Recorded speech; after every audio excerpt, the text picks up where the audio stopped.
is like the process where they divide, and de-differentiation is when they stop dividing. थोड़ा सा अगर term को break करोगे तो भी आप ज्यादा इजीली इसको डिफाइन कर पाओगे। चलो मैं आपको पहले समझा देता हूँ, है ना। अब ये मैंने क्वेश्चन पूछा है तो पहले मैं आपको यही समझाता हूँ ना। यहाँ पर दे रखा है, बट ये इम्पोर्टेंट तो सेल बायोलॉजी में ही हम लोग इसको पढ़ते हैं कि डिफरेंशिएशन क्या है, रिडिफरेंशिएशन क्या है, डी डिफरेंशिएशन क्या है। एक सेकंड दो मुझे, और मैं देख लूँ कुछ इम्पोर्टेंट तो नहीं प्लांट ग्रोथ एंड डेवलपमेंट में।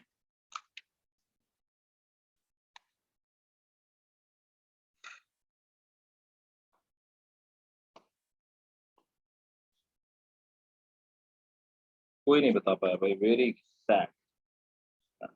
ये तो भाई सबको पता होना चाहिए कि डिफरेंशिएशन क्या है, रिडिफरेंशिएशन क्या है, डी डिफरेंशिएशन क्या है। Every one of you must know it. और ये बहुत बेसिक थी, और मैं सबसे बोलूंगा आप सबसे पहले आज क्लास 4 होने के बाद सेल बायोलॉजी आप सब लोग रिपीट करेंगे। मैं आपसे बेटर आंसर्स एक्सपेक्ट करता हूँ, आप सब पढ़ने में अच्छे हैं, सो डोंट डिसअपॉइंट मी। देखो समझो मेरी बात को, सिंपल सी बात याद करो जो चीजें मैं आपको बता रहा हूँ। तो मैंने आपसे बताया था कि एक सेल है ना, एक सिंपल सी कोई सेल है। तो अभी ये कोई मेरिस्टेमेटिक सेल बनी है, it's newly developed cell, so new cell. तो कोई न्यू सेल है, या अदर देन हम ये कह सकते हैं यंग सेल। तो क्या होता है, ये यंग सेल आप सेल एनलार्जमेंट की प्रोसेस में जाती है, मतलब कि यूं कहूं कि खा पी करके मोटी हो जाती है ना। तो अब क्या होगा, अब इसमें सबसे पहले ग्रोथ। तो ग्रोथ का मतलब क्या होगा, सेल में ग्रोथ होगी तो क्या होगा, प्रोटोप्लाज्म का फॉर्मेशन होगा, मतलब प्रोटोप्लाज्म बनेगा, और साथ में क्या होगा, न्यूक्लियस बड़ी होगी, मतलब डीएनए का रेप्लिकेशन होगा। दो ही चीजें हो सकती हैं जिसकी हेल्प से सेल ग्रोथ कर सकती है। तो ग्रोथ में सेल अपने को एनलार्ज करेगी, अपने मास को इंक्रीज करने का काम, राइट। तो अब क्या होगा, यहाँ पे सेल ग्रोथ करेगी। जब सेल ग्रो करेगी तो ग्रो करके एक मैच्योर सेल में डेवलप।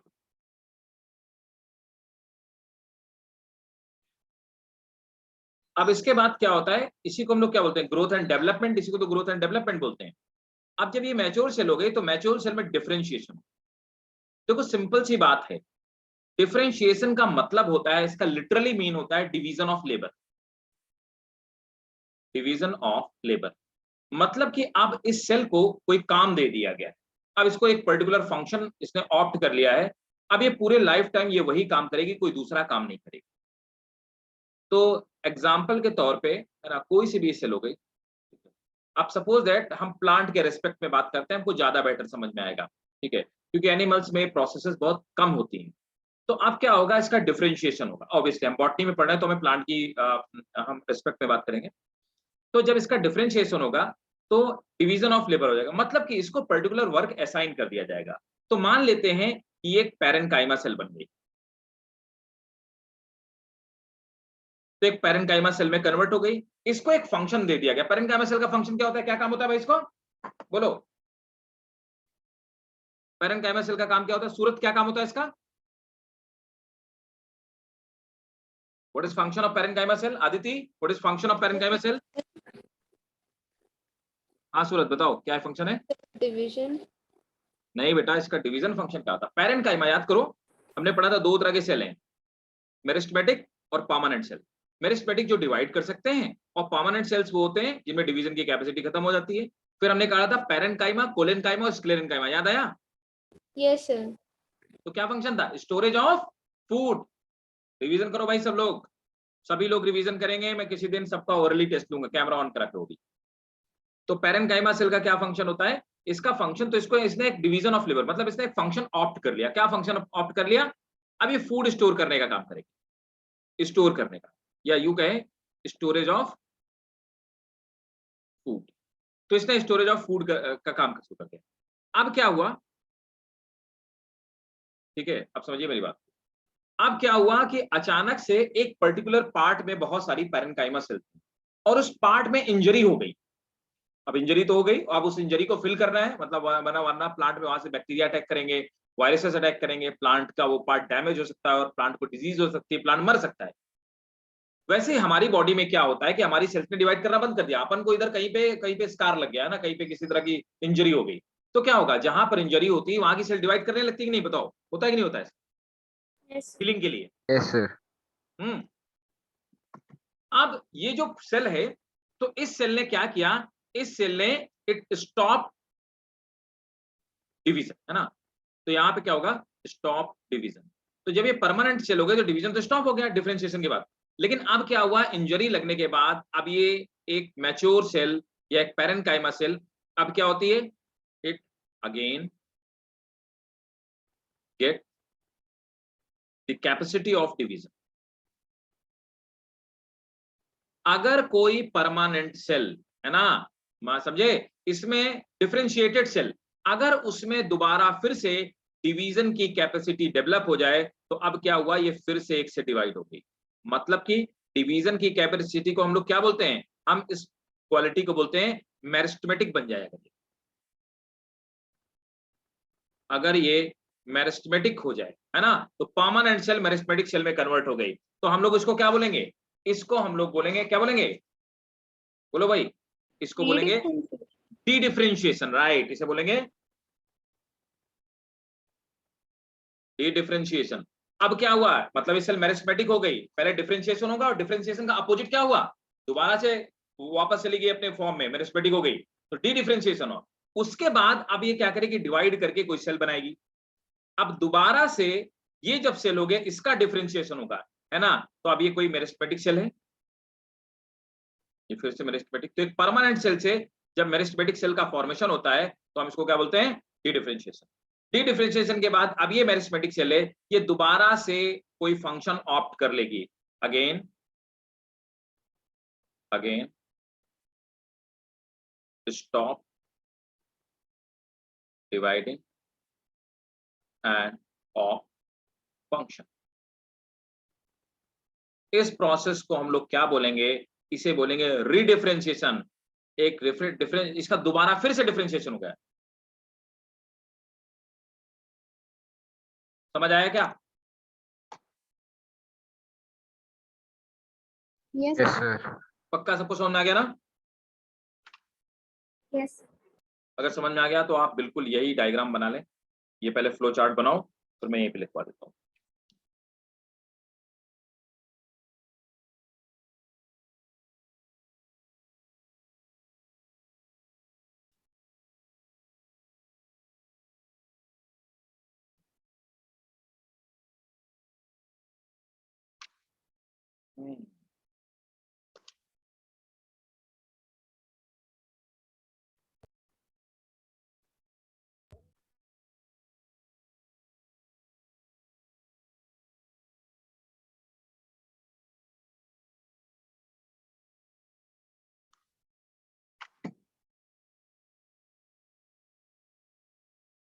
Excuse me, sir. हाँ जी, सर आपने ऑप्ट के बाद क्या लिखा है? कहाँ पे लिखा है? सर एकदम लास्ट।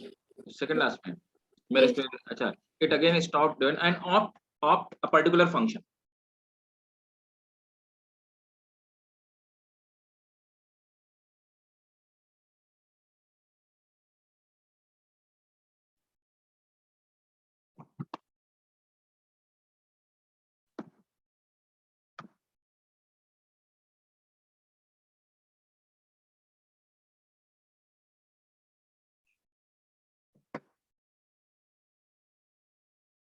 नोट करके मुझे बताना, फिर मैं आपको लिखवा दूंगा, जो चीज मैंने आपको समझाई मैं इसको जॉट डाउन करवा दूंगा।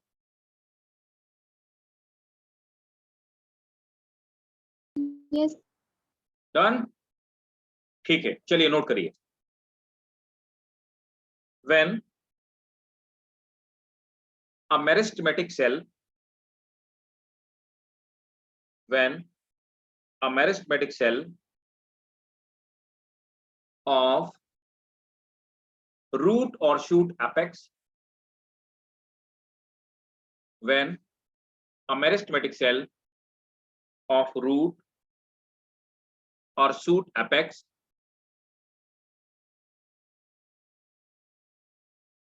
get differentiated, that is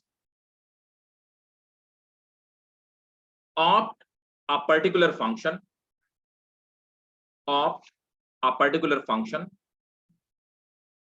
and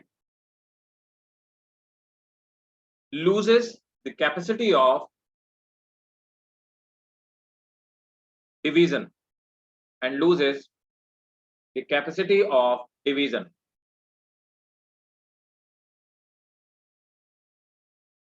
This process is called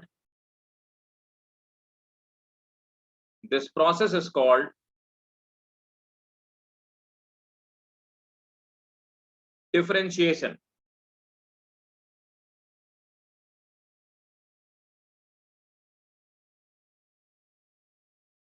Next point.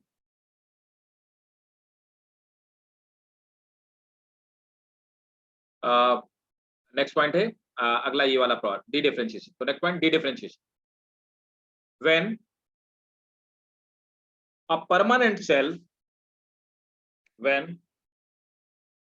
a permanent cell or living differentiated cell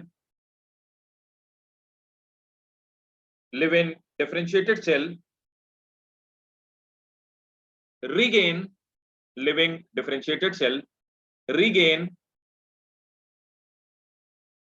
the capacity of division,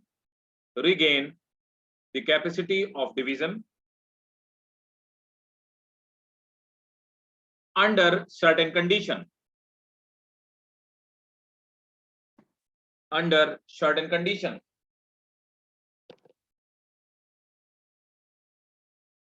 This process is called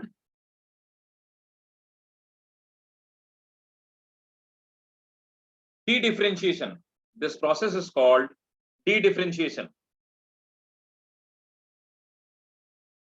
example के तौर पे मैं आपको बताता हूं. देखो एग्जाम्पल मैं आपको देखो याद करो, मैंने आपको ये बताया था कि मैंने आपको ये बताया था कि ये प्लांट का डाइकॉट स्टेम में हमने आपने ये पढ़ा था कि यहाँ पर इस तरह के जाइलम और फ्लोएम के कोलेटरल वैस्कुलर बंडल है. याद आया? फिर मैंने आपको बताया था कि यहाँ पर क्या है, इन जगहों पर जाइलम और फ्लोएम के बीच में कुछ यहाँ पर ये मेरिस्टेमेटिक सेल्स हैं कि ऑलरेडी इनमें डिवीजन की कैपेसिटी है. इसको हमने कहा था इंट्राफेसिकुलर कैम्बियम. फिर हमने ये पढ़ा था कि बाकी यहां पर जो सेल्स मौजूद हैं ये सब कौन सी सेल हैं? Parenchyma cell. ये पैरेन्काइमा सेल में डिवीजन की कैपेसिटी नहीं होती है, लेकिन जब सेकेंडरी ग्रोथ होने वाली होती है, याद करिए मैंने कहा था सेकेंडरी ग्रोथ जब होने वाली होती है तो यहाँ की जो परमानेंट सेल है, ये सेल क्या करती हैं, डिवीजन की कैपेसिटी दोबारा से इनमें आ जाती है ना. तो मतलब इनका क्या हुआ, डी डिफरेंशिएशन होता है. और हमने इस पार्ट को क्या बोला था, इंटरफेसिकुलर कैम्बियम. याद आया कि नहीं आया, ये बताओ पहले. यस. Interfascicular cambium. तो इंटरफेसिकुलर कैम्बियम जो होता है उसका फॉर्मेशन कैसे होता है, उसका फॉर्मेशन डी डिफरेंशिएशन प्रोसेस से ही होता है. नोट करिए. Example, during secondary growth, dedifferentiation का example, during secondary growth formation of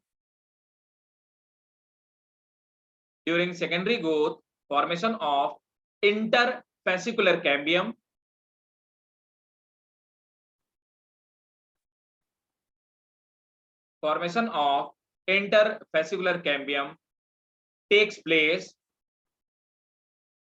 Interfascicular cambium takes place from the permanent cells.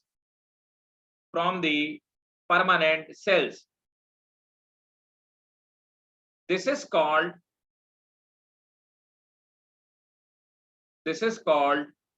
de-differentiation.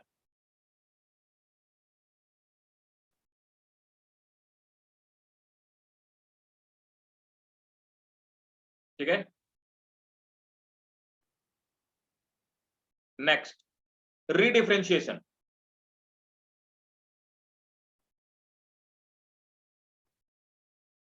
The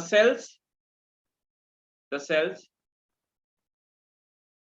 which are formed by dedifferentiated cells, the cells which are formed by dedifferentiated cells and again opt the particular function and again opt the particular function are called, again opt the particular function are called dedifferentiated cells.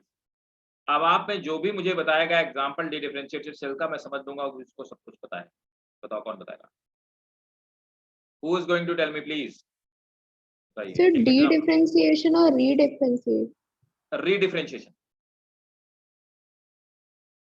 बताओ भाई कौन बताएगा? रीडिफरेंशिएशन. That is called redifferentiation. Example बताओ. Formation of हाँ लिया, बोलो बेटा. formation of interfascicular casidium. Interfascicular कैमियम ये तो हो गया डी डिफरेंशिएशन. अब रीडिफरेंशिएशन का एग्जांपल बताओ.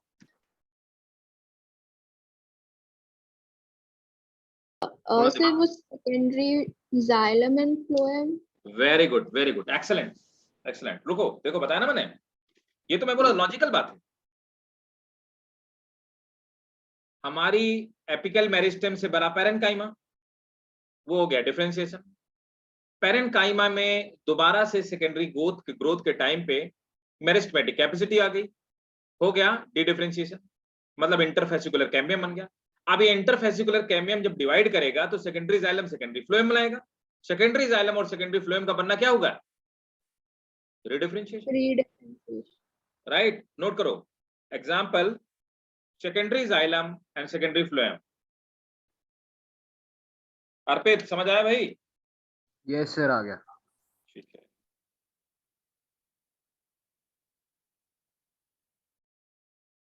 रोशनी, अलमाई? यस सर, समझ में आ गया. Okay great. तो ये याद रखना, एक्चुअली ये डिफरेंशिएशन, रीडिफरेंशिएशन या डिफरेंशिएशन, ये 2 मार्कर क्वेश्चन होते हैं, आपके स्कूल में पूछे हैं. ठीक है, ये स्कूल एग्जाम के लिए इंपॉर्टेंट है. तो आप याद रखिएगा, ये पक्का मतलब बहुत ज्यादा पूछे जाने वाले क्वेश्चन है इसी चैप्टर से. ठीक भाई, ओके. अच्छा, इसके पहले मैं 1-2 चीजें और आपको बताना चाहूंगा. हालांकि ग्रोथ और डेवलपमेंट का क्या होता है या ग्रोथ क्या होती है आप सब समझते हो, है ना?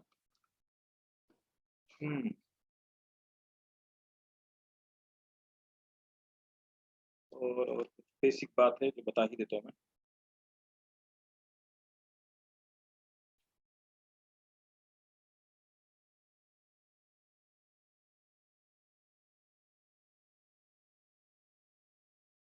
अच्छा, अब डेवलपमेंट क्या होता है हम लोग टेक्निकली बात समझ लेते हैं ना. बाकी तो हम लोगों को पता ही है कि डेवलपमेंट क्या चीज है, ग्रोथ क्या चीज है. नेक्स्ट समझते हैं, नेक्स्ट सेटिंग डालिए, व्हाट इज डेवलपमेंट, है ना.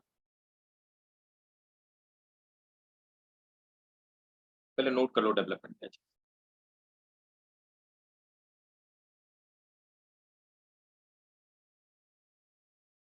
Development is the sequence of event. Development is the sequence of event that occur in development is the sequence of event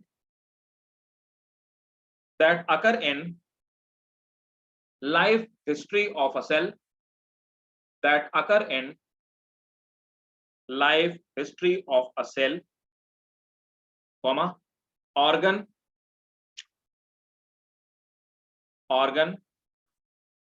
or organism. So life history of cell. Life history of a cell, comma, organ or organism, which include seed germination, comma, growth, differentiation, maturation, flowering,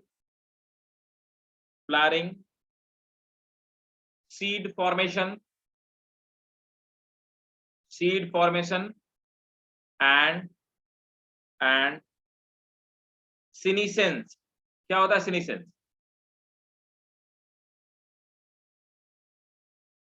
Cell death. Cell death, right. senescence means होता है cell death. ठीक है. और necrosis means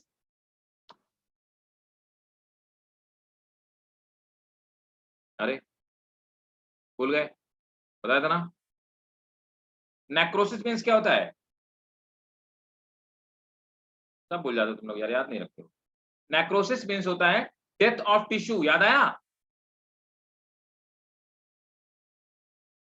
याद रखा करो भाई, ऐसे कैसे काम चलेगा. एक और चीज, प्लास्टिसिटी क्या होती है? नोट कर लो, ये भी पूछा जाता है, ये आपके स्कूल के लिए important. Plasticity, the ability to change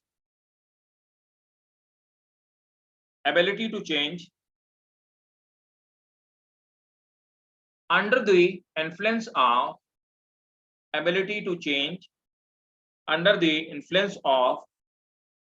internal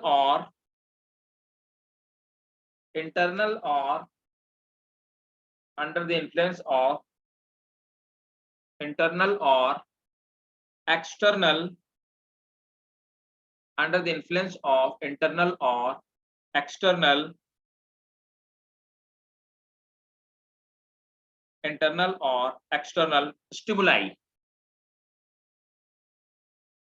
is called plasticity. ठीक है. किसी भी एक्सटर्नल स्टिमुलाई की वजह से, है ना, प्लांट में चेंज आ जाना, उसको हम प्लास्टिसिटी कहते हैं. समझ गए भाई? क्लियर है? मतलब ये क्या है? प्लास्टिसिटी क्या है? That is response to stimuli. मतलब कोई नर्वस रिस्पॉन्स नहीं है, but it's response to stimuli. आपने कोई स्टिमुलाई दिया, उसके लिए रिस्पॉन्स आया, उसको हम लोग क्या बोलते हैं? प्लास्टिसिटी. ठीक है. और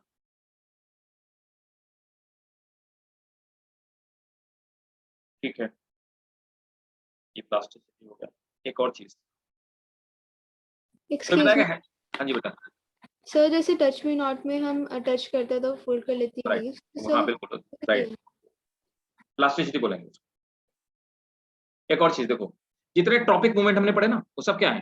प्लास्टिसिटी. ये है ना, देखो ये नॉर्मल प्लांट था, है ना, कोई रनर था, और इस रनर को यहाँ पे किसी भी तरह का कोई एक सबस्ट्रेटम मिल गया या कोई भी वो मिल गया, तो क्या करेगा? टेंटिकल डेवलप करने लगेगा ना, है कि नहीं? तो ये टेंटिकल फिलामेंट डेवलप करना, ये क्या है? प्लास्टिसिटी. ठीक है. एक और चीज, हेट्रोफिली क्या होता है? कोई बताएगा?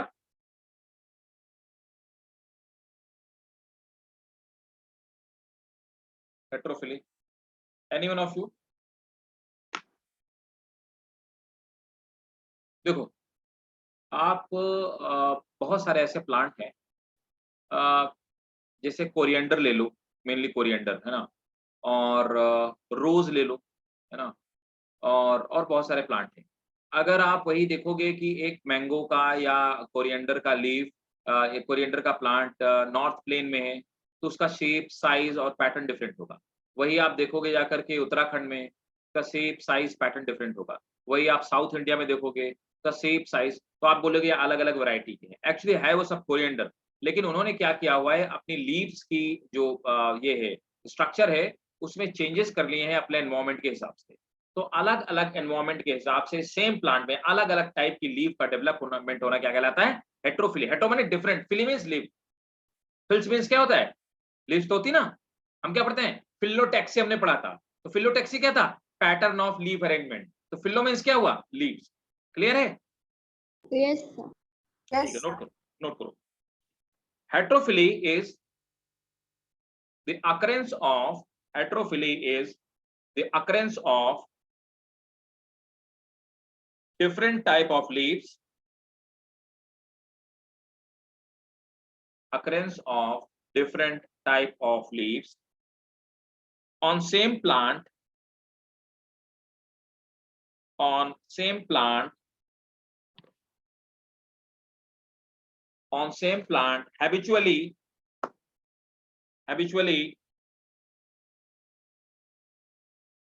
in different growth phase or in different environmental conditions.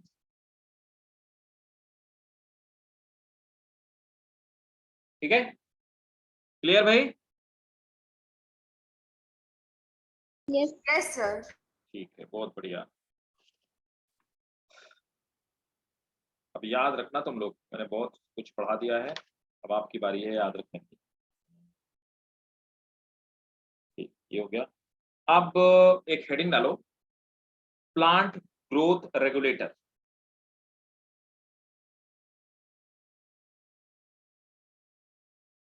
Heading है प्लांट ग्रोथ रेगुलेटर। हेडिंग से आपको समझ में आ गया होगा कि वो सभी चीजें जो प्लांट की ग्रोथ को रेगुलेट करने का काम करती हैं, उनको हम लोग प्लांट ग्रोथ रेगुलेटर कहते हैं, है ना? ठीक है, और नोट कर लो, these are simple molecule of different chemical composition.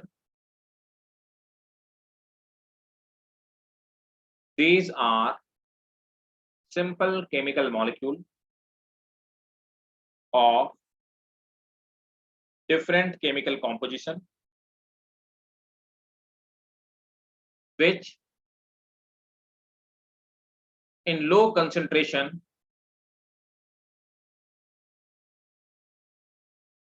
regulate the which in low concentration regulate the growth, differentiation and development of growth, differentiation and development of plant.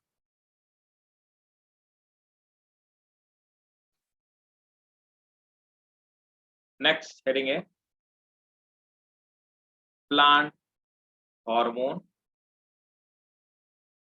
और इन्हीं को हम लोग बोलेंगे फाइटो हार्मोन। एक बात, फाइटो माने प्लांट की होता है, और फाइटो हार्मोन। तो देखो, प्लांट हार्मोन या फाइटो हार्मोन, फाइटो मतलब भी प्लांट होता है ना, तो प्लांट हार्मोन या फाइटो हार्मोन। अब देखो, प्लांट हार्मोन या फाइटो हार्मोन्स होते क्या है? ठीक है, प्लांट या फाइटो हार्मोन्स क्या है कि ये they are a type of plant growth regulator. ये भी क्या है? They are a type of growth regulator, है ना? ये भी एक तरह के ग्रोथ रेगुलेटर, ठीक है। अब ये बहुत कम अमाउंट में प्लांट की ग्रोथ को इन्फ्लुएंस करते हैं। अब ये कितने टाइप के होते हैं पहले मैं वो बता देता हूँ। हम लोग पढ़ेंगे नेचुरली जो ऑकरिंग होते हैं वो 5 टाइप के ही प्लांट हार्मोन। देखो, हमारी आपकी बॉडी बहुत कॉम्प्लेक्स है, हम आप एनिमल है और हायर एनिमल, तो हमारे आपके में ढेर सारे हार्मोन्स पाए जाते हैं, और हमारी आपकी जितनी ग्रोथ एक्टिविटी है, ग्रोथ प्रोसेस है, they all are controlled by hormones only. But plant के केस में क्या है कि it's a very simple kind of organism, so इनके अंदर जो प्लांट ग्रोथ रेगुलेटर्स हैं वो भाई आप यूं कहें फाइटो हार्मोन से उनके नंबर्स कम। तो सबसे पहला है ऑक्सिन, लोग ऑक्सिन पढ़ेंगे या फाइटो हार्मोन। सबसे ज्यादा आपको क्वेश्चन नीट में यहीं से ऑक्सिन, इस चैप्टर की मैं बात कर रहा हूँ। जिबरलिन, फिर हम लोग आएंगे cytokinin, D abscisic acid,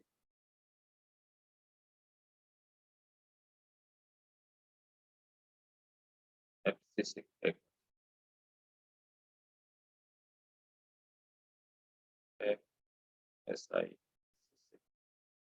acid, abscisic acid, इसको ABA भी बोलते हैं, और बता दूं आपको इससे डॉर्मिन भी बोलते हैं, डॉर्मिन भी बोलते हैं। Last but not the least, थाइनिन। ये 5 प्लांट हार्मोन या फाइटो हार्मोन्स पाए जाते हैं। हम इन्हीं 5 को पढ़ेंगे।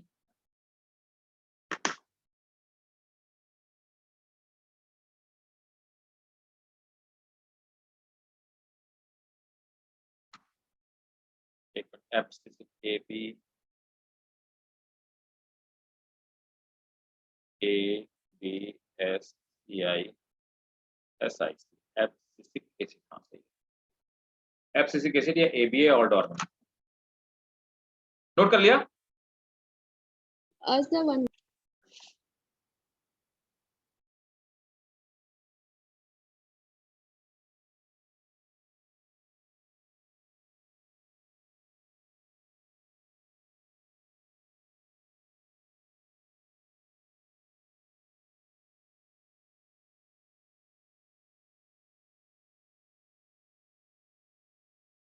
Yes, sir. नोट करो। Technically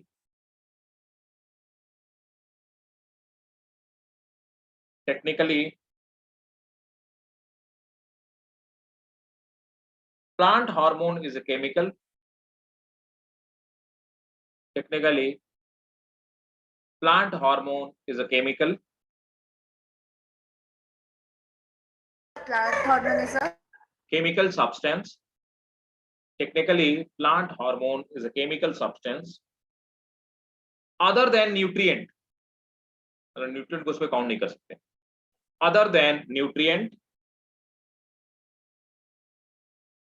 produced naturally in plant, produced naturally in plant, which may be translocated to another region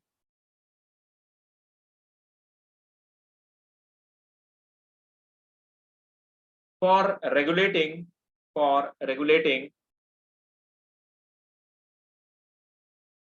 one or more physiological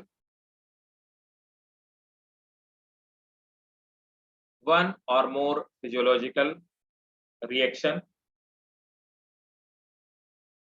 when present in one or more physiological reaction when present in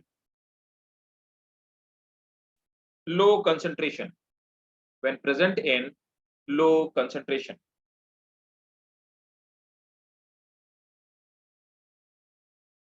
ठीक है। आपने example तो note ही कर लिया। अब एक एक करके सबके फंक्शन नोट कर लो और मैं आपको फंक्शन बताता जाता हूँ। फंक्शन आप याद जरूर रखिएगा क्योंकि फंक्शन से ही मेनली आपको क्वेश्चंस मिलेंगे।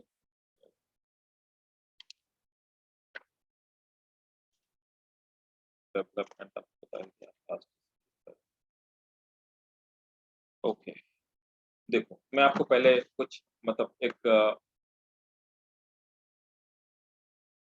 आउटलाइन आपको बता देता हूँ क्या क्या होते हैं, क्या ऐसा होता है। फिर टेक्निकली तो हम लोग नोट ही कर लेंगे, मैं आपको समझाता हूँ। ऑक्सीजन का मेनली फंक्शन क्या होता है कि नॉर्मली आप देखेंगे कि पाया कहाँ जाता है, मैं आपको बताता हूँ।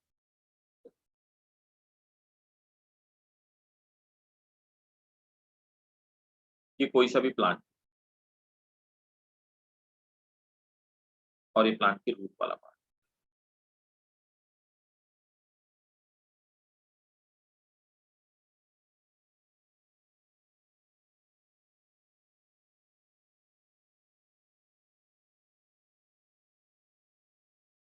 देखो ये रूट वाला पार्ट है।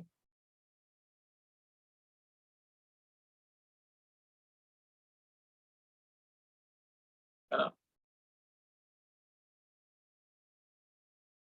Excuse me, sir. हाँ जी बेटा। So, is this our first class of plant growth and development? Yes, it's a first class in plant growth and development. This, Was you absent in last class? sorry, sir. Was you absent in last class? No, sir. Why? Because you are asking that is it first class or second class? No, sir. I'm just confirming. Okay. So look, Here, this is shoot apex. Shoot apex. This is also root apex.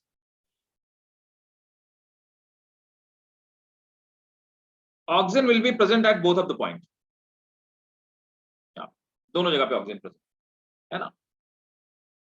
अब auxin का mainly function क्या होता है कि किसी भी plant की height में ग्रोथ कर, तो नीचे रूट की तरफ ग्रोथ करेगा, ऊपर शूट की तरफ ग्रोथ करेगा। तो कुल मिलाकर के ऐसी ग्रोथ को अपन क्या बोलते हैं? प्राइमरी ग्रोथ, है ना। So actually this is responsible for increasing the length of plant, है ना। ये किसी भी प्लांट की लेंथ को इंक्रीज करने के लिए काम करता है, ये इसका फंक्शन होता है, प्लांट की हाइट को इंक्रीज करने का काम करता है। अब समझो दूसरी चीज क्या होता है, ऑक्सिन क्या करता है, कोई बता सकता है ऑक्सिन का दूसरा फंक्शन और कोई फंक्शन इसके अलावा? पहला तो मैंने आपको बता दिया, प्राइमरी ग्रोथ। अरे पढ़ा होगा भाई, ये तो बड़ी सिंपल सी चीज है। ये ग्रोथ एंड डेवलपमेंट वाला चैप्टर तो आपके क्लास 10th में भी था, नहीं था? बोलो, था कि नहीं था 10th में?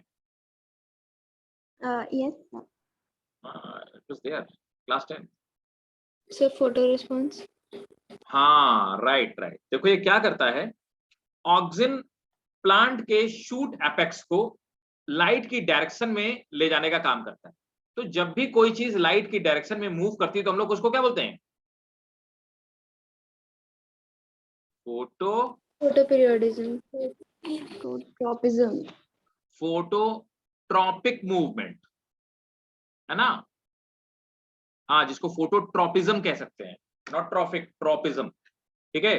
तो ये फोटोट्रॉपिक मूवमेंट के लिए रिस्पॉन्सिबल है, मतलब कि प्लांट को क्या करता है, लाइट की डायरेक्शन में ले जाने का काम करता है। अब ये प्लांट को लाइट की डायरेक्शन में कैसे ले जाने का काम करता है? एग्जांपल, आप जब भी देखेंगे, है ना, जो सनफ्लावर होता है ना, सूरजमुखी, सनफ्लावर को इसीलिए इसको सनफ्लावर बोलते हैं। जितने भी सनफ्लावर होंगे सुबह के टाइम आप देखेंगे, मॉर्निंग में, सो मॉर्निंग में उन सबका जो फेस होगा वो सन की तरफ होगा। जब इवनिंग में सनसेट होगा तब भी उनका फेस सन की तरफ ही होता है ना। ये कैसे पॉसिबल हो पाता है? ये ऑक्सिन की वजह से पॉसिबल हो पाता है। अब ऑक्सिन क्या करता है, कैसे ऑक्सिन फंक्शन करता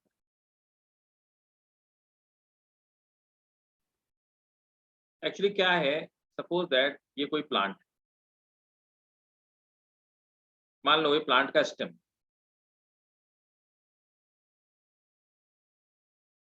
अब ये हो गई लाइट के आने की डायरेक्शन। तो लाइट सामने से पड़ रही है, दैट इज लाइट। तो लाइट की रेज जब पड़ती हैं, बहुत ध्यान से मेरी बात को समझिएगा, जब लाइट की रेज पड़ती हैं तो सनलाइट की प्रेजेंस में ये क्या होता है कि ऑक्सिन एक्यूमुलेट हो जाता है लाइट की ऑपोजिट डायरेक्शन। अब ऑक्सिन यहाँ पे एक्यूमुलेट होता है, ऑक्सिन यहाँ पे एक्यूमुलेट होता है। ऑक्सिन एक्यूमुलेट क्या करता है, सेल में जिस पार्ट में ऑक्सिन एक्यूमुलेट हो जाता है उन सेल्स को क्या करता है, एनलार्ज करने का काम करता है। सेल को एनलार्ज कर देगा। जब एनलार्ज कर देगा तो ग्रोथ, देखो यहाँ पे ग्रोथ हो रही है और यहाँ ग्रोथ नहीं हो रही, तो क्या होगा, यहाँ प्रेशर पड़ेगा। जब यहाँ प्रेशर पड़ेगा तो इस प्रेशर की वजह से यहाँ पे एक तरफ ग्रोथ होगी, दूसरी तरफ ग्रोथ नहीं होगी, तो क्या होगा, उसकी वजह से प्लांट जो होगा वो इधर मुड़ना शुरू हो जाएगा, है ना, इस डायरेक्शन में मूव करना शुरू हो जाएगा। इस तरह से ऑक्सिन काम करता है। तो क्वेश्चन आपसे पूछा जाता है कि ऑक्सिन का मूवमेंट कहाँ होता है, ऑक्सिन पाया कहाँ जाता है? लाइट की सिचुएशन में ऑक्सिन हमेशा लाइट की ऑपोजिट डायरेक्शन में, मतलब डार्क वाले पार्ट में एक्यूमुलेट होगा। क्लियर है? Yes sir. Yes. सबको समझ में आ गया ना कॉन्सेप्ट? ठीक है, तो चलो आप ऑक्सिन का फंक्शन नोट करिए।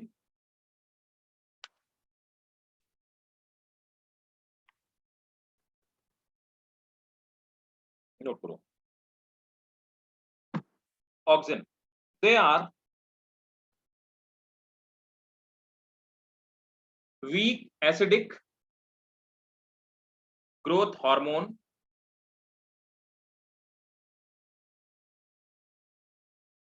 full stop.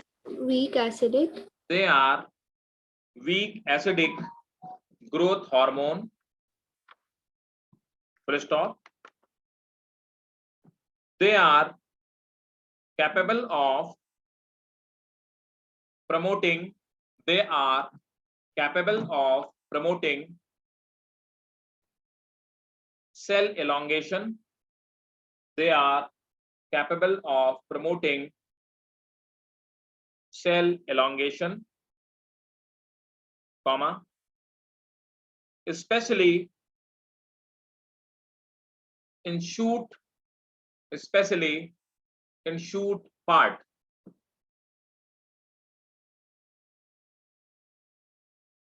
नेक्स्ट पॉइंट, अगला पॉइंट भी बहुत इंपॉर्टेंट पॉइंट है, इसको खोजा किसने था? किसने खोजा था? चार्ल्स डार्विन के बेटे थे फ्रांसिस डार्विन, उन्होंने खोजा, तो नोट करेंगे। It was discovered by Charles Darwin, ये तो जबरदस्ती में नाम जोड़ दिया, एंड हिज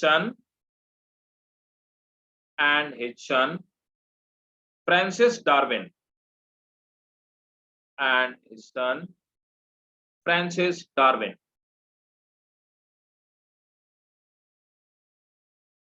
Next point.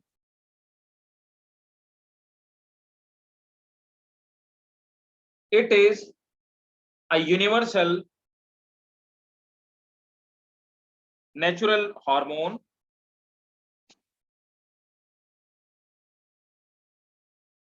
अब केमिकली इसको कहते क्या है? It is a naturally universal hormone known as IAA, indole acidic acid, indole acidic acid,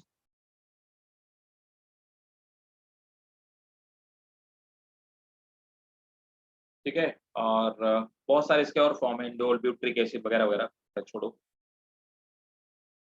next point, auxin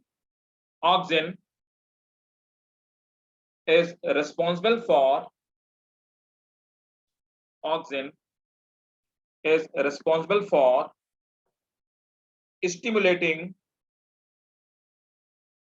respiration,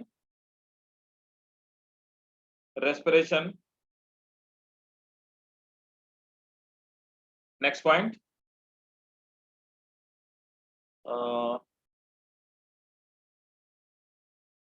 it is responsible for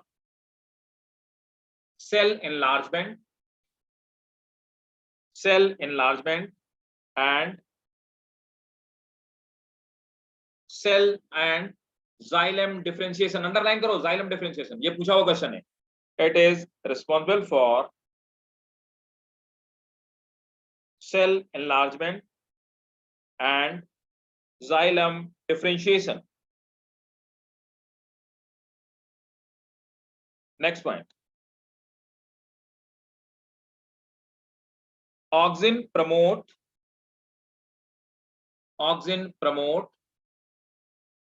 cell division. Auxin promotes cell division in vascular cambium.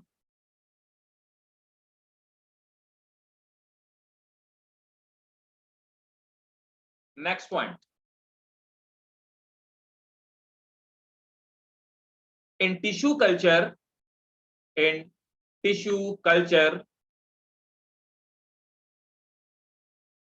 auxin promote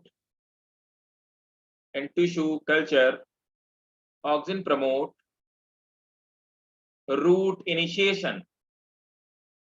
In tissue culture, auxin promote root initiation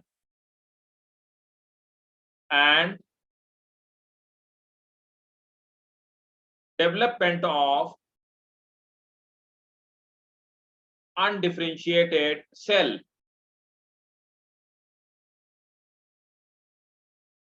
अगला point मैं आपको जो लिखाऊंगा आप उसको star बना के लिखेंगे। This is also a question for NEET examination. Note करेंगे। कैलस पता है ना आप लोगों को? Callus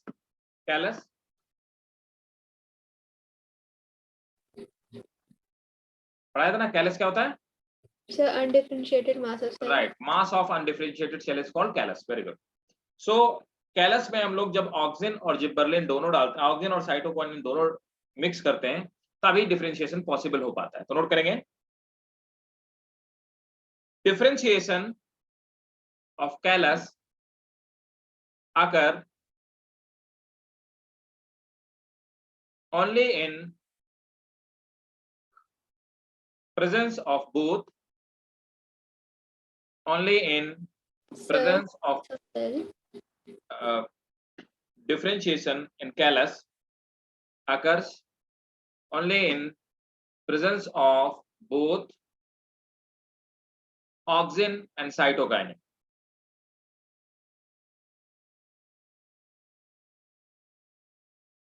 Sir, could you please repeat? हाँ जी, प्लीज नोट कीजिए. Differentiation of callus occurs only in presence of both auxin and cytokinin. Auxin and cytokinin. Next point. अब देखो एक आखिरी पॉइंट और बताते हैं कि मैंने आपसे बताया कि प्राइमरी ग्रोथ के लिए रिस्पॉन्सिबल है. तो यह क्या करता है? प्लांट की लेंथ को बढ़ाने का काम करता है ना. और क्या करता है जब प्लांट की लेंथ, इसको हम लोग बोलते हैं एपिकल डोमिनेंस. तो अपर पार्ट तो डोमिनेट होता है, ये वाला पार्ट तो ग्रो करता है, और ये वाला पार्ट जो लेटरल डेवलप हो रहा है, हॉरिजॉन्टली डेवलप, इसको सप्रेस करने का काम करता है. इसको तो ये सप्रेस कर देता है और इसको क्या करता है? ग्रोथ करता है. इसको हम लोग बोलते हैं एपिकल डोमिनेंस, है ना. तो ये एपिकल डोमिनेंस का काम करता है और जिसकी वजह से जो लेटरल बड्स होती हैं वो ग्रो नहीं कर पाती हैं. अब देखो क्या होता है. आपने देखा होगा कि आपके स्कूल में, आपके घर में अगर आपने प्लांट्स लगा रखे हैं तो आप गार्डनर को बुलाते हो. गार्डनर एक बड़ी सी कैंची लेके आता है, ऊपर से झाड़ियां काट देता है, ऊपर से झाड़ियां काटता चला जाता है ना. और घास के मैदान में घास को काटने का कॉन्सेप्ट क्या है? बताओ, क्या, क्यों ऐसे घास को काटा जाता है? सोचा है कभी कि लॉन में वो घास काटने वाले ग्रास कटर जो होते हैं वो लगा करके क्यों, मतलब हमेशा पार्क में आप देखते हो घास की कटाई चलती रहता है, क्यों होता है? क्यों किया जाता है? देखो, माली टेक्निकल आदमी नहीं है, वो कोई बायोलॉजी का स्टूडेंट नहीं है, ना ही बायोलॉजी का टीचर है, उसको नहीं पता है. बट उसको ये पता है कि ऊपर से अगर प्लांट काट दो तो प्लांट चौड़ा ज्यादा हो जाएगा, है ना. अगर आपको बोनसाई बनाना है, आप गमले में कोई सा भी प्लांट लगा दीजिए, उसका एपिकल टिप्स हमेशा काटते रहिए और नीचे रूट वाले पार्ट में छेद कर दीजिए, रूट वाला पार्ट काटते रहिए. कभी भी प्लांट की लेंथ नहीं बढ़ेगी. आप देखते हो ना कि आपके गमले में, छोटे से गमले में बहुत सारी नारंगी, मौसमी या आम के पेड़ में आम निकल रहे हैं. एक्चुअली ये वो प्लांट है जिनको बोनसाई बनाया गया, उनका एपिकल पार्ट काट दिया गया है, ऑक्सीजन हमेशा रिमूव करते रहा गया है, जिससे उनकी लेंथ नहीं बढ़ी लेकिन उनकी एज बढ़ती रही. राइट, ऐसे ही बोनसाई एक्चुअली बनाए जाते हैं प्रैक्टिकली. तो माली क्या करता है? ऊपर से आता है, कैंची से ऊपर का पार्ट उड़ा देता है. टेक्निकली उसने क्या किया? ऑक्सीजन वाला पार्ट उड़ा दिया. जब ऑक्सीजन वाला पार्ट उड़ा दिया तो प्लांट की लंबाई नहीं बढ़ेगी, लेंथ नहीं बढ़ेगी, एपिकल डोमिनेंस नहीं होगा. अब क्या होगा? हॉरिजॉन्टल बर्ड्स जिनकी ग्रोथ रुकी हुई तो बढ़ना शुरू हो जाएगी, तो प्लांट फैलने लगेगा. घास के मैदान में घास काटने के पीछे कॉन्सेप्ट यही है कि एपिकल डोमिनेंस मतलब एपिकल पार्ट उड़ा दिया जाता है, जिससे हॉरिजॉन्टल ग्रोथ होती है और जमीन पे चारों तरफ घास फैल जाती है. That is the concept behind it. समझ आया ऐसा क्यों होता है? यस सर, आ गया. ठीक है, नोट कीजिए. Auxin is responsible for apical dominance. Auxin is responsible for apical dominance. This is the phenomena. This is the phenomena by which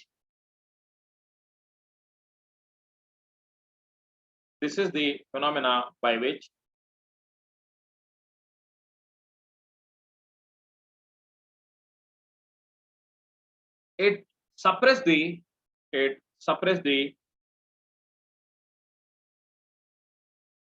growth of lateral buds, suppress the growth of lateral buds, and the growth mainly takes place in apical buds.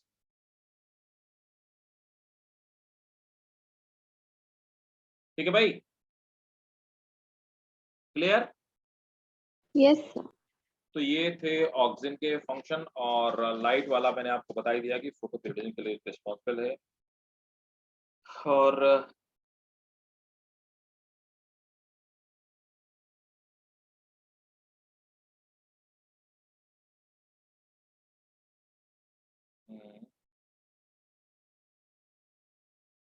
एक और चीज note कर लो, वो जो हम लोग वो रोज वगैरह की जो कटिंग होती है उसको क्या करते हैं, जिस सोल्यूशन में डिप करते हैं एक्चुअली ऑक्सीजन होता है, क्योंकि ये कटिंग्स में ग्रो रूट्स को प्रमोट करने का काम करता है। नोट करो, ऑक्सीजन स्टिमुलेट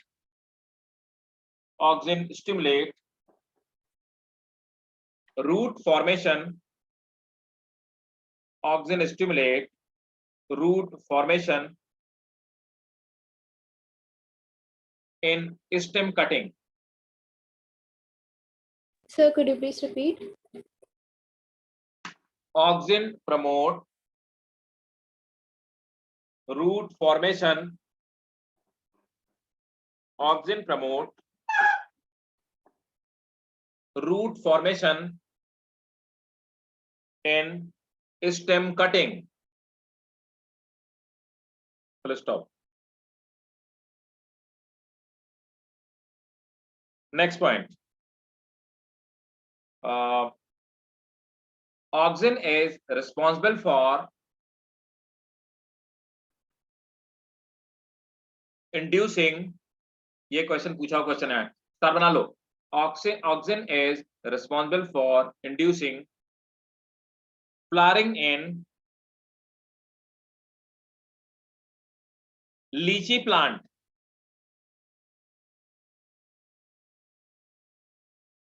नेक्स्ट पॉइंट, अगला क्वेश्चन इंपॉर्टेंट नीड के लिए, इसको स्टार बना के लिखो। Oxygen prevent pre harvest, oxygen prevent pre harvest fruit drop.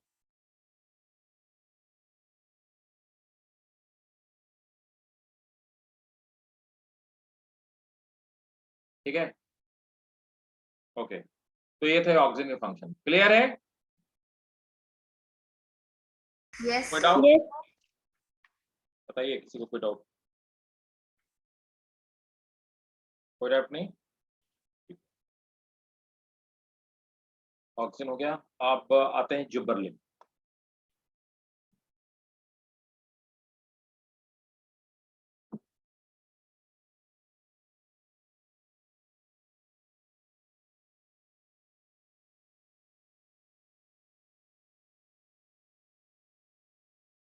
Gibberellin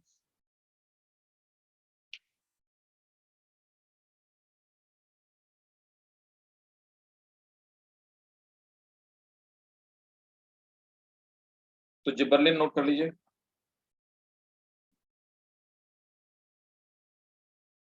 Gibberellin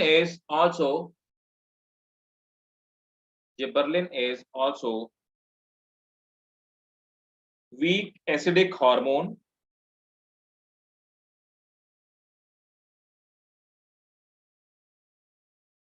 which causes cell elongation,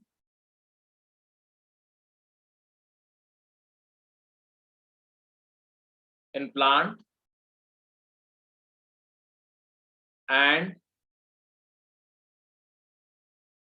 in general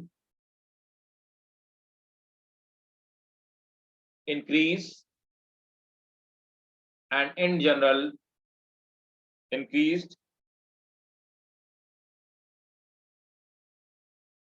internodal length, increased internodal length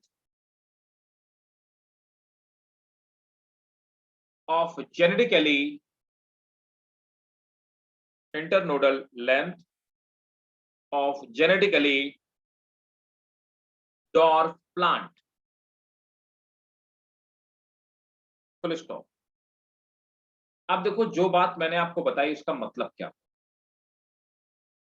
wait, मैं आपको एक चीज दिखाता हूँ, आपसे क्वेश्चन पूछाएगा बाल्टिंग क्या होता है। कोई बता सकता है कि बाल्टिंग क्या होती है? किसी ने अगर पढ़ा हो तो बता सकता है? एनी वन ऑफ यू, बाल्टिंग क्या होती है? नहीं, कोई नहीं। चलो कोई बात नहीं, मैं ये बता देता हूँ।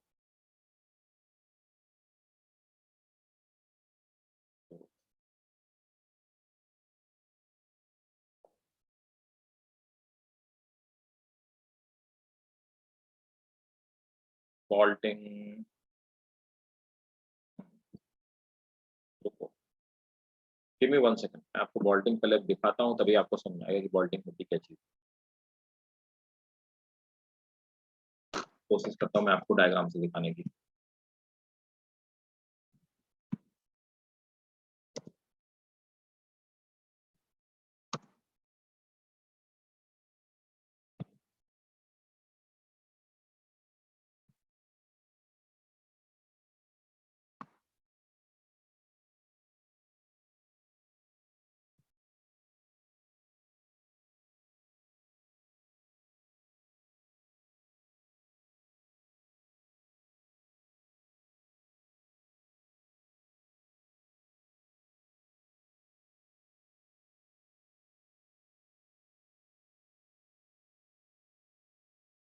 Sir, barting or bolting?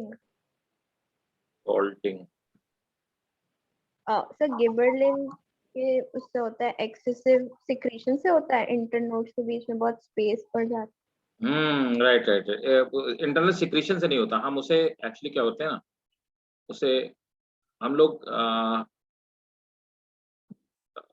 वो करते हैं, मतलब एक्सटर्नली इनकॉर्पोरेट करते हैं बॉल्टिंग। मैं डायग्राम देख रहा हूँ, देखो मैं आपको इंक्रीज करने के लिए होती है। ये इंटरनोडल लेंथ को इंक्रीज करने के लिए होता है, कई बार इंड्यूस करने के लिए होता है इंटरनोडल लेंथ को, है ना। चलो मैं एक डायग्राम दिखाता हूँ, आप उसे समझ जाओगे। इसमें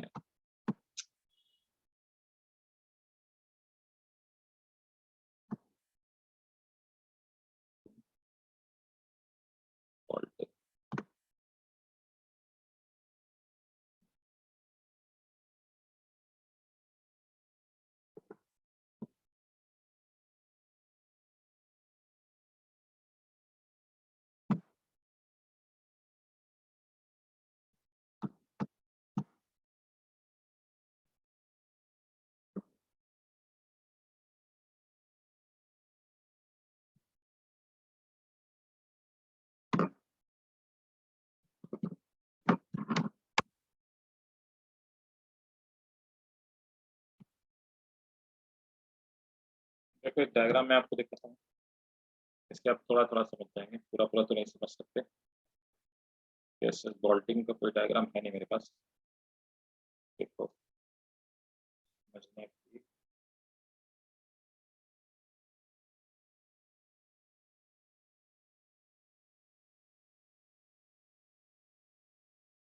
देखो इसमें क्या है ना कि ये कैबेज का प्लांट है। अब आपको लग रहा होगा ये सर कैबेज का प्लांट कहाँ है, ये तो ऐसे अलग टाइप का प्लांट लग रहा है, बट ऐसा नहीं है, ये कैबेज का ही प्लांट।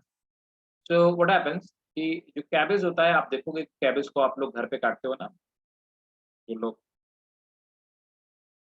आपने देखा होगा घर पे जब आप कैबेज को काटते हैं तो वो आपको ऐसे दिखाई देता है ना, ऐसे तो होता है ना, ऐसे गोल गोल Yes, से sir. है ना। लीव्स जो होती हैं ये कर्ल होती हैं, ऐसे कर्ल होकर के, है ना। और एक रोसेट शेप लीव्स को का फॉर्मेशन होता है, तो रोसेट शेप लीव्स बनाती हैं, और ये इसका स्टेम वाला पार्ट होता है। और हम आप देखते हैं कि यहाँ पर ये वाला जो पार्ट है, ये वाला पार्ट जो है ये इंटरनोड है ना। और ये जो बाकी हमको दिखाई दे रहे हैं ये सब लीव्स है ना। तो इंटरनोड और ये वाला जो पार्ट है, ये जो नोड पार्ट है, इनको हम नोड्स कहते हैं। इन नोड से लीफ निकलती है, और ये हमें पहले से ही पता है कि स्टेम का ये प्रॉपर्टी होती है कि नोड से लीफ निकलती है, और दो नोड के बीच की डिस्टेंस को हम लोग इंटरनोड्स कहते हैं, है ना। तो अब क्या होता है, अगर जिबरलिन डाल दिया जाए तो इंटरनोड की लेंथ बढ़ जाती है। इंटरनोड की लेंथ बढ़ जाने की वजह से इसका जो साइज होता है, प्लांट रोसेट शेप लीफ है, हमने क्या किया, नॉर्मली हम इसी में यूज करते हैं, तो हमने क्या किया, इसमें जिबरलिन स्प्रे कर दिया, बॉल्टिंग हो जाएगी। और बॉल्टिंग हो जाने से क्या होता है कि उसकी लेंथ बढ़ जाएगी, इंटरनोडल लेंथ बढ़ जाएगी, और वो एक प्लांट जो छोटा सा होता है आधा फीट का, वो 5 फीट तक का, ये कैबेज का जो प्लांट होता है 5 फीट तक का हो जाता है। इस प्रोसेस को हम बॉल्टिंग बोलते हैं, और बॉल्टिंग के लिए हम लोग गिबरलिन का यूज करते हैं। समझ आया भाई, क्लियर है? Yes, sir. नोट करो, gibberellin induces induces elongation of reduced stem. Gibberellin induces elongation of reduced stem and the process is called bolting, and the process is called bolting.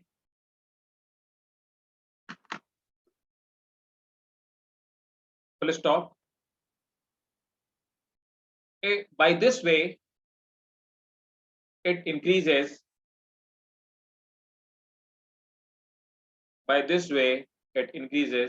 the length of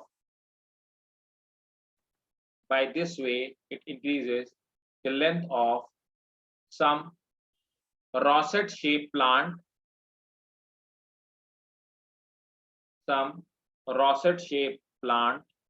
like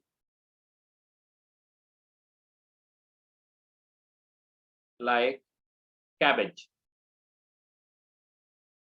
Say Rosette shaped plant like cabbage.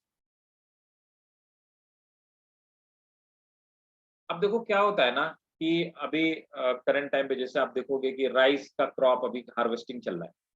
अब rice के समय harvesting चल रही है। अब अगर आप ये सोचो कि राइस का मैं सीड ले आऊं और राइस के सीड को हम लोग सॉ करते हैं, उसको बो दें, है ना, और आप सोचो कि वो जर्मिनेट कर जाएगा, दोबारा से राइस का प्लांट निकल जाएगा, ऐसा नहीं होने वाला। It is not going to happen anymore.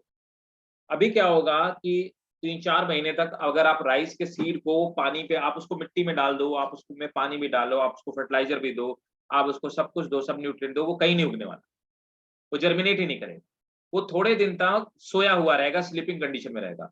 तो अभी 3 महीने तक वो राइस का जो सीड होगा जर्मिनेट नहीं करेगा। 3 महीने बाद, 4 महीने बाद वो अपने आप ही जर्मिनेट कर जाएगा, है ना।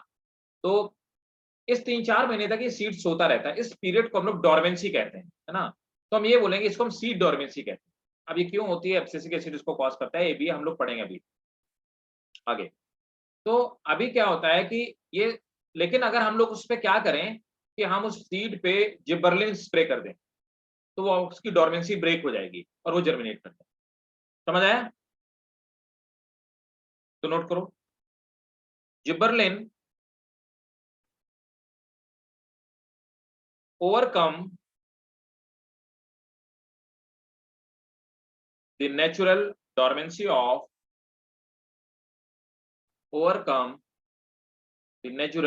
dormancy of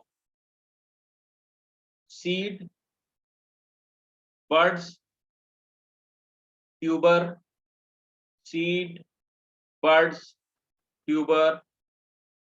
it's etc. Sir, can you repeat? Gibberellin overcome the natural dormancy of seed, buds, tuber, etc. Next point.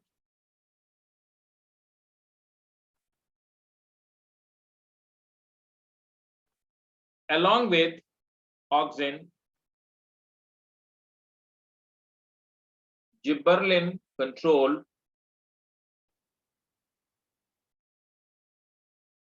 fruit growth and development. Gibberellin control fruit growth and development.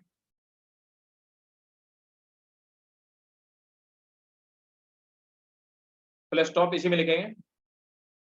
They can induce the parthenocarpy. They can induce the parthenocarpy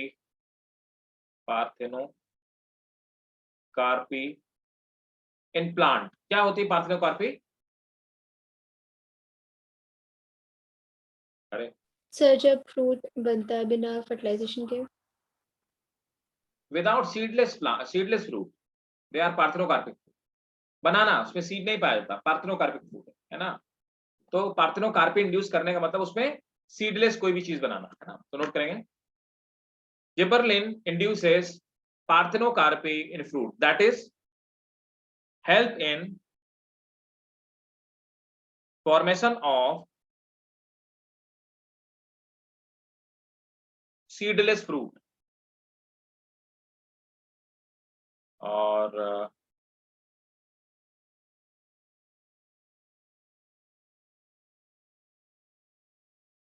क्या है,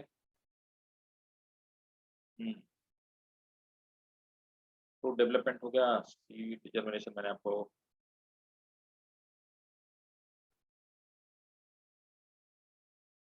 एक और चीज note कर लो, gibberellin also promote, इसको underline कर लेना, important है, gibberellin also promote seed germination, especially in cereals,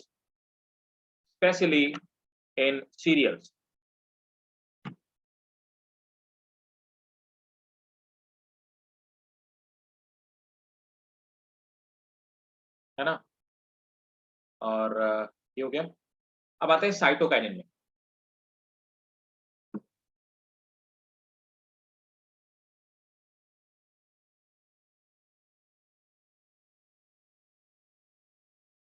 cytokinin आप नोट करेंगे, अंडरलाइन करना, cytokinin is a basic hormone. बाकी दो एसिडिक थे देखो, ये जिबरलिन और auxin, they are mild acidic, है ना, वीक एसिडिक, और ये बेसिक हार्मोन है। Cytokinin is basic hormone that promote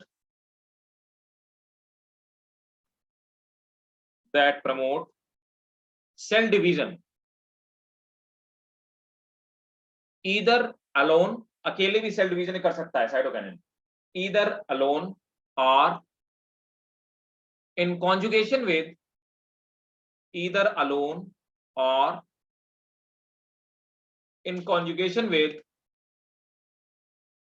auxin.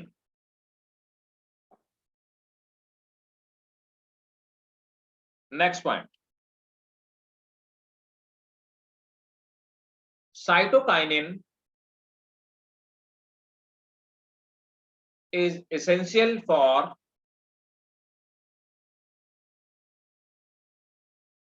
cell division in plant.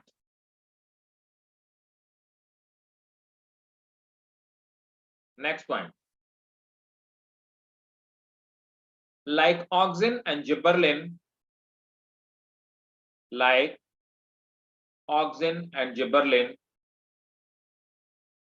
it also causes,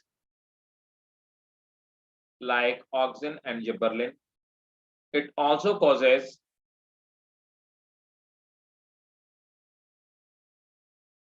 cell elongation.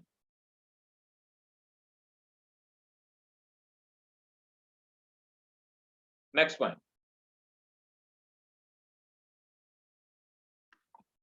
both cytokinin and auxin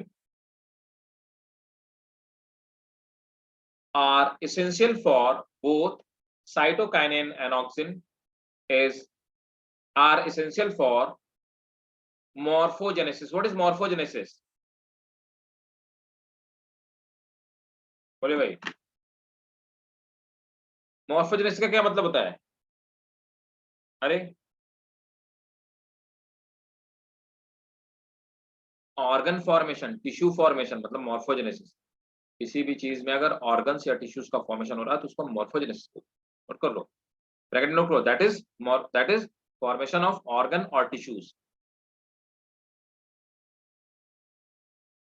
next point, cytokinin induce formation of new leaves and chloroplast in leaves. So cytokinin induces the formation of new leaves.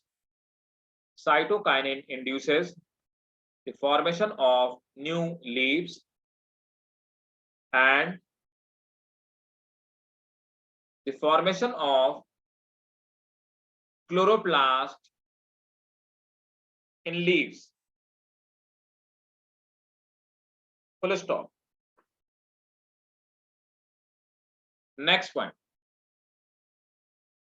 Cytokinin delay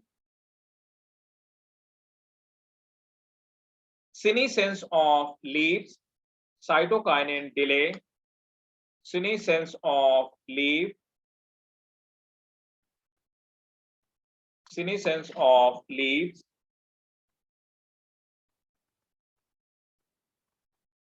And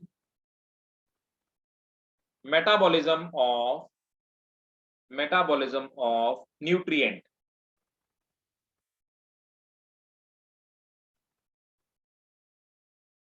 Next one. Like gibberellin, they are also responsible to overcome.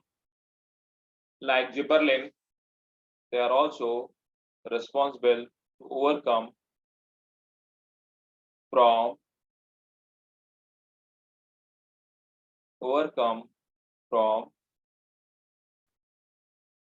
dormancy. So for overcome from dormancy. अगला question star बना के लिखेंगे. They help in phloem transport. They help in phloem transport.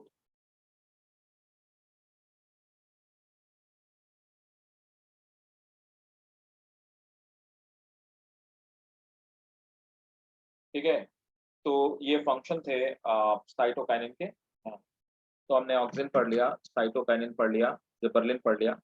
अब ethylene पढ़ेंगे और वो abscisic acid, 2 hormone हमारे और रह जाएंगे. और एक छोटा सा ग्राफ है, मैं आपको वो भी समझा दूंगा, और फोटोपिरिडिज्म. बस इतनी चीजें बची. वर्नलाइजेशन एक छोटी सी चीज है, ठीक है. तो बहुत थोड़ा बचा, बहुत ज्यादा नहीं है. चैप्टर में कुछ बहुत खास नहीं था, स्टिल हम लोग सब चीजें कवर कर रहे हैं. तो नेक्स्ट क्लास में हम लोग प्लांट फिजियोलॉजी खत्म कर चुके होंगे, है ना. और ऑलमोस्ट आपका 75% सिलेबस हम लोगों ने फिनिश कर दिया. और इसके बाद सिर्फ आपके 1 2 3 4 5 6 7 चैप्टर बचेंगे, जो कि ह्यूमन फिजियोलॉजी का पार्ट सिर्फ आपका रह जाएगा. ठीक है. और ह्यूमन फिजियोलॉजी में भी कुछ चैप्टर बड़े हैं, कुछ चैप्टर छोटे हैं. जैसे रेस्पिरेशन एक छोटा चैप्टर है, लेकिन वहीं पे कंट्रोल एंड कोऑर्डिनेशन काफ़ी बड़ा चैप्टर है. ऐसे ही डाइजेशन सो है, और एक्सक्रीशन भी ठीक ठाक है, छोटा ही है. एक्सक्रीशन छोटा है, रेस्पिरेशन छोटा है, डाइजेशन बड़ा है थोड़ा सा, है ना. तो ऑलमोस्ट 7 चैप्टर आपके बचे हैं. और इसके बाद हम लोग ह्यूमन फिजियोलॉजी मोस्ट प्रॉब्ली हम लोग नेक्स्ट क्लास में ह्यूमन फिजियोलॉजी स्टार्ट करते हैं. ठीक है, बताइए किसी को और कोई डाउट, कोई क्वेश्चन? No sir. अच्छा, तो नेक्स्ट क्लास में मिलते हैं, और आप मुझे याद दिलाएंगे कि मुझे हम लोगों को क्या क्या करना है. हम लोग क्या क्या करना है मैं बता दे रहा हूँ. हम लोगों को अभी एब्सिसिक एसिड करना है, इथाइलिन करना है ना, और ये वर्नलाइजेशन करना है, और फोटोपिरिडिज्म. ठीक है, यस सर. ठीक है. तो मिलते हैं नेक्स्ट क्लास में. चलिए, bye bye. Thank you sir. Welcome. Bye. Thank you, sir. Welcome बेटा. Bye bye.